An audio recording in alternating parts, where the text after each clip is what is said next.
नमस्कार दोस्तों। आज हम आपको बता रहे हैं MI Note 5 का रिंगर सोल्यूशन। ये मेरे पास एक सेट आया है। इसके अंदर सेटिंग में जाके जब हम रिंगर बजाते हैं तो जो इसकी आवाज़ आती है बहुत फटी हुई आ रही है और बहुत तेज़ आ रही है।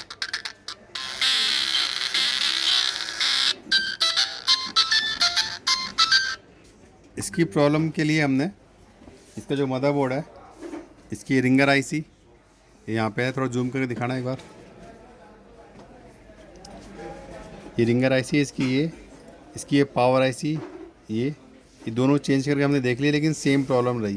लास्ट में हमने इसका सीपीयू और फ्लैश निकाल के हमने दूसरे बोर्ड में स्वाइप किया तो भी सेम प्रॉब्लम रही। ये दूसरे बोर्ड में इसका स्वाइप किया हुआ है। स्वाइप करने के बाद पता चला ये प्रॉब्लम सीपीयू से आ रही है। इसमें ये जो प्रॉब्लम आ रही है सीपीयू से आ रही है।